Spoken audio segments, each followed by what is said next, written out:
누가복음 18장 24절에서 27절입니다. 예수께서 그를 보시고 이르시되 재물이 있는 자는 하나님의 나라에 들어가기가 얼마나 어려운지 낙타가 바늘기로 들어가는 것이 부자가 하나님의 나라에 들어가는 것보다 쉬우니라 하시니 듣는 자들이 이르되 그런즉 누가 구원을 얻을 수 있나이까. 이르시되 무릇 사람이 할 수 없는 것을 하나님은 하실 수 있느니라. 아멘. 재산을 다 팔아 가난한 자들에게 나눠주고 와서 나를 따르라는 예수님의 말씀을 듣고 부자간은 심히 근심하게 됩니다. 어린 아기가 부모를 의존하는 것처럼 재물이나 권력이 아니라 하나님을 더 의존하기를 요구받은 것입니다. 부자간은 영생에 대한 갈증이 있었지만 재물과 권력을 포기할 수 없었기에 결국 괴로워하며 그 자리를 떠나게 됩니다. 부자일수록 재물이 많을수록 그 재물의 맛을 알기에 하나님보다 재물을 더욱 의지하기 십상입니다. 가난의 자리에 있으면서 권력이 있으면 안 될 것도 되는 것을 자주 목격하였을 것이기에 그 권력이 주는 맛을 알기 때문에 하나님께 매달리며 의지하기보다는 권력을 더욱 의지하기 십상입니다. 그러나 하나님의 나라는 오직 예수님만을 의지할 때 들어가게 될 것입니다. 예수님은 자신을 떠나가는 부자 가난을 바라보시면서 24절에서 재물이 있는 자는 하나님 나라에 들어가기가 어렵다고 말씀하십니다. 예수님은 이러한 상황을 비유로 말씀해 주십니다.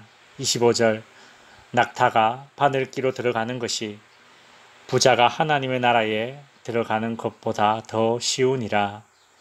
이 비유는 낙타가 바늘기로 결코 들어갈 수 없으니 부자는 천국에 들어갈 수 없다는 뜻이 아닙니다.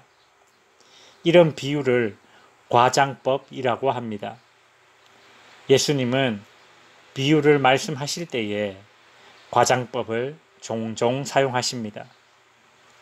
예수님께서 이런 과장법을 사용하셔서 비유를 드신 이유는 경고의 내용을 좀 심각하게 받아들이라는 것입니다. 이 상황을 모두 지켜보며 예수님의 말씀을 듣고 있던 사람들은 26절에서 그런즉 누가 구원을 얻을 수 있나이까 라고 묻습니다.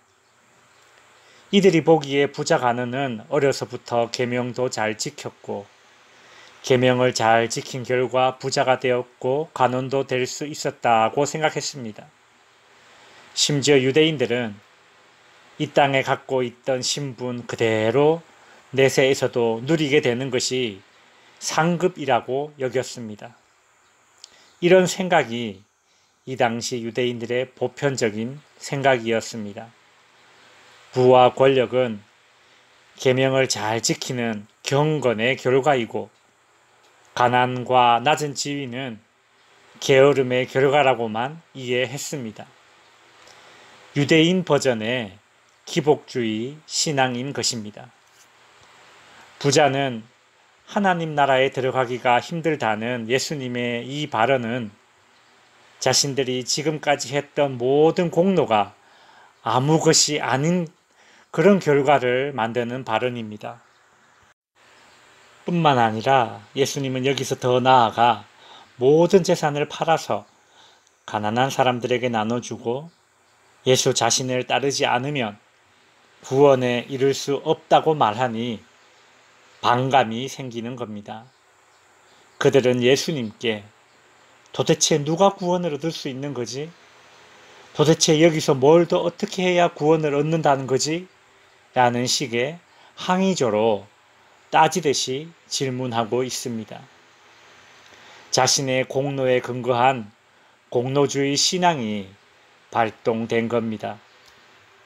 예수님은 27절에서 무릇 사람이 할 수 없는 것을 하나님은 하실 수 있느니라고 공로주의자들에게 대답해 주십니다. 예수님은 구원을 얻는 데 있어서는 인간의 능력이 아니라 하나님의 능력으로 되는 것임을 분명히 하셨습니다. 말씀을 정리하겠습니다. 성도 여러분, 구원은 하나님께서 주시는 선물이므로 어린아이처럼 하나님의 능력에 의존해야지만 구원을 얻을 수 있습니다. 내가 무엇을 하여야 영생을 얻으리까 라는 생각을 가졌던 이 부자 간원과 그런즉 누가 구원을 얻을 수 있을까라고 말했던 무리들은 그 생각이 구원 얻음이 자신의 행한 공로에 기인하고 있는 생각입니다. 공로주의자들의 생각입니다. 오늘 내가 자랑할 만한 모든 것, 사람들이 내게 부러워할 만한 모든 것, 사람들에게 칭찬받을 만한 나의 모든 것, 그것으로는 구원을 얻지 못하니 그것을 버리고 전적으로 주님을 의지하며 주님을 따르는 성도님들이 되시길 주님의 이름으로 축원드립니다.